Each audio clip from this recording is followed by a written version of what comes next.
Cool. I decided to write something down just so I could try and do justice to Tony with this evening's speech. So good evening, everyone. When I was asked to speak here tonight, I suppose I was thinking about tonight and just kind of thinking about what would be important to talk about. And for some reason, a picture just came into my head.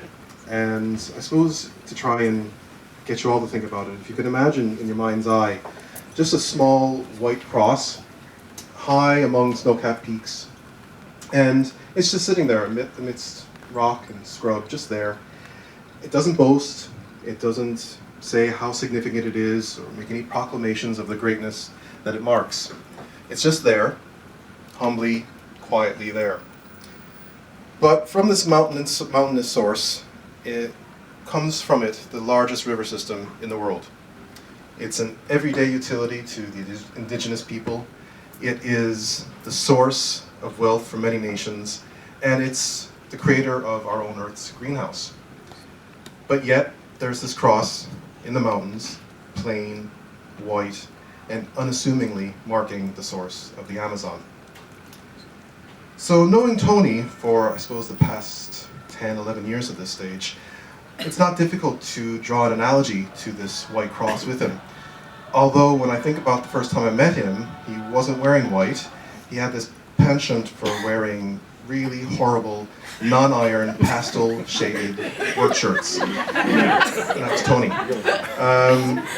But thinking about this, as a person, Tony has charted his own course as well. It doesn't brag about its importance or demand attention either. But nonetheless, it is a course that he has quietly and humbly followed, and one that has brought him into our presence here tonight. When I say the word presence, I mean here, in this moment, in the now. One of Tony's inspirations is Eckhart Tolle, and he really challenges us to embrace the now, the moment, to really try and absolve ourselves from things that we cannot actually influence, and just to be present and experience the now. So thinking about Tony's life and stories we've shared before, his life isn't really any different to any of ours, so much as it has its ups and downs that we all have endured. And to paraphrase his own words from reading his blog, it gets tough, it gets better, but we all have our stories to tell. And telling stories is something that we can all do, and we all do in our own way.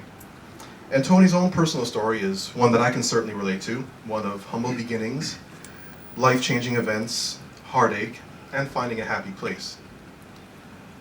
So in Tony's first trilogy, when thinking about his books, we met a character searching for truth and facing the challenges and rewards which that journey brings. Now Tony, I suppose when I think about you starting your journey, breaking your two legs is kind of an extreme way to do that.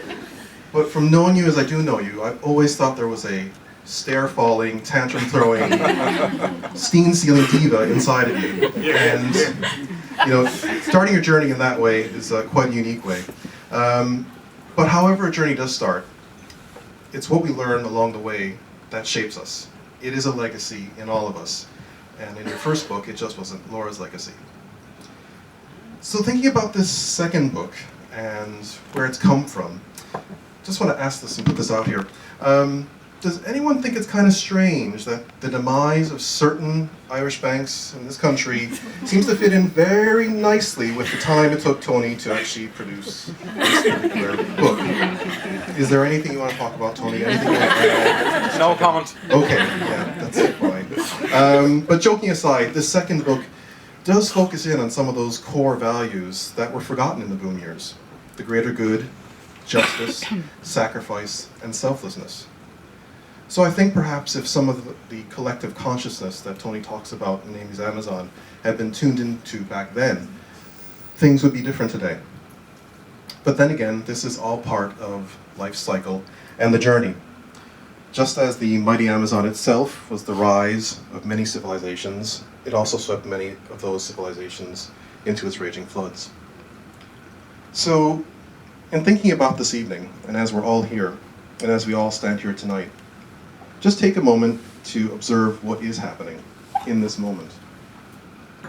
Tony's very own source is all around him. in this room. It makes no boast of its presence, nor does it brag of its contribution. But it does mark something and someone that is great, Tony Whelan. So here's to you, Tony, and to the success of Amy's Amazon.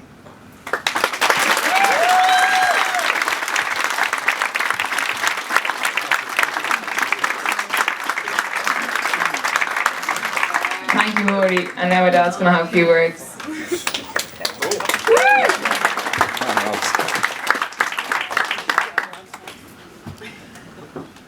Unlike Marty, I have to go and get my notes. I'll be with you in a moment, caller.